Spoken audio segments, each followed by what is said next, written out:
Gutiérrez Priego, el abogado César Gutiérrez Priego, quien todavía ha de andar celebrando su cumpleaños. Mi querido César, ¿cómo estás? Te abrazo a la distancia. Vicente. Ojalá tuviéramos todavía de pachanga, ¿no? Ahora ya tenemos que estar trabajando porque ya sabes que las pensiones no se pagan solos, aunque saquemos los violines. Cada vez mis hijos son más grandes, cada vez tienen gustos más extravagantes y cada vez comen como si me odiaran más, entonces pues hay que pegarle más.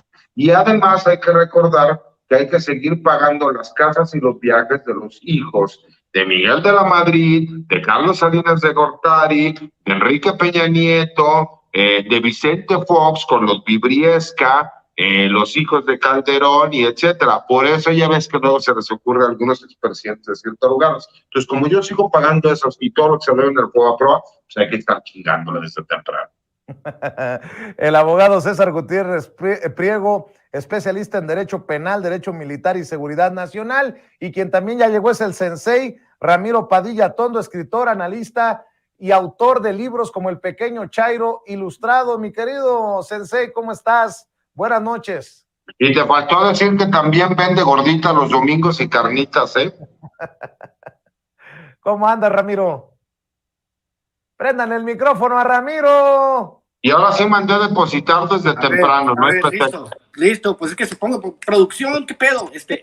Ahora le echa la culpa a producción por todo el cabrón. A huevo, no, sí, me da gusto, Chabelo, tu pinche cumpleaños, qué buena onda que sigas festejando, qué bueno que ojalá algún día llegas a la edad que aparentas, y que todo bien, pues, qué chingón, y pues seguimos viendo todo este desmadre en todos lados, y lo estamos disfrutando mucho, de verdad. Disfrutamos mucho ver a la oposición y ver a Enrique de la Madrid, como dijo el César, ¿no? Que se lo tragó Viri y Sabina, se lo tragaron crudo al pobre cabrón, ¿no? Pobre Junior, pero bueno, es parte del show. A ver, pues tengo que preguntarles qué piensan de esta victoria de la oposición a través de los ministros y ministras que invalidan la primera parte del plan B y van por la segunda también, de este plan B de reforma electoral avalado, apoyado, promovido por el presidente Andrés Manuel López Obrador. Mi querido César, te escucho.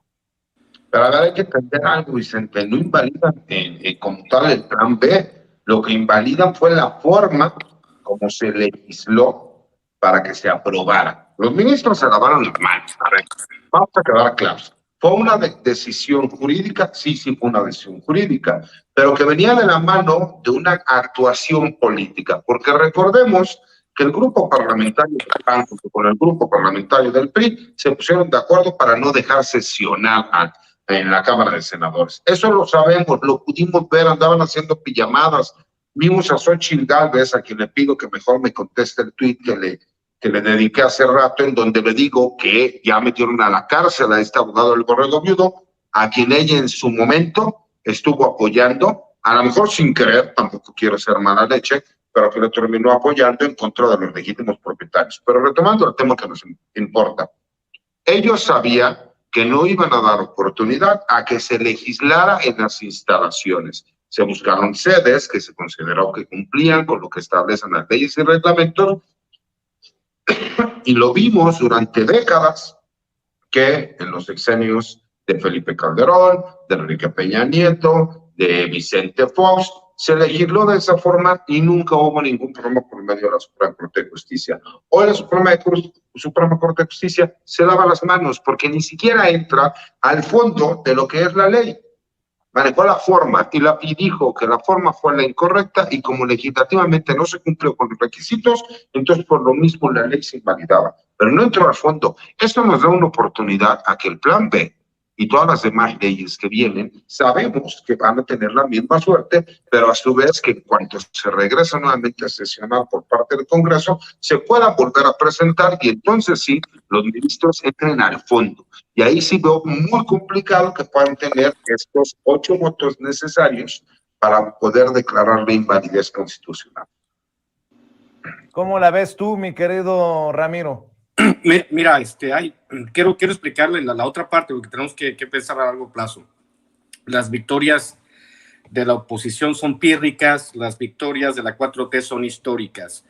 Mientras que el presidente juega ajedrez, la oposición juega las canicas. te gané un par de canicas, pero en el largo plazo no significa absolutamente nada. Es por eso que los números muestran una absoluta y aplastante tendencia de voto a favor de Morena en el 2024. Obviamente entendemos esta parte, ¿no?, de los estamentos, de los círculos de poder, de la manera en que se ha conducido la Suprema Corte de manera facciosa, lo sabemos. Obviamente, pues hay manera, César lo sabe más que nadie, porque es abogado, y pues obviamente que hay una interpretación de las leyes, así funciona este asunto, ¿no? Vamos a interpretar de las leyes, como dice él, para lavarnos las manos. Pero pues obviamente estas aprobaciones express han existido y están reglamentadas, ¿no? Lo que pasa es que obviamente sí hay, en estos, o sea, se les acabó, por ejemplo, el INE, ¿no? El INE ya no tienen manera de convertirlo en un actor político. Ahora, pues obviamente, en el último remanente es la Suprema Corte de Justicia como un instrumento enmascarado de la oposición, y está bien. Pero el asunto es que con lo que dice el presidente también es que ahora que se estaban quejando de exceso de democracia, ¿no? ¿Cómo es posible que el pueblo vaya a elegir a los jueces de la Suprema Corte de Justicia como se hace en otros países? De hecho, miraba yo una exministra de la Suprema Corte de Justicia hablando del tema, ¿no?, diciendo que no se puede, atenta contra la independencia. No, al contrario. Yo le diría a los exministros y a los que están opinando que no debería ser así, que el pueblo no debería de elegir a los ministros de la Suprema Corte de Justicia. Yo les diría que le vamos a aprobar, le vamos a calar cuando tengamos mayoría. Le vamos a calar cuando tengamos mayoría calificada, y si no funciona, pues volvemos al viejo sistema, pero no pasa nada si... O cuando tengamos la absoluta mayoría, vamos a ver cómo se manejan ellos, ¿no? Pero sí, ese es parte del show. Es muy divertido ver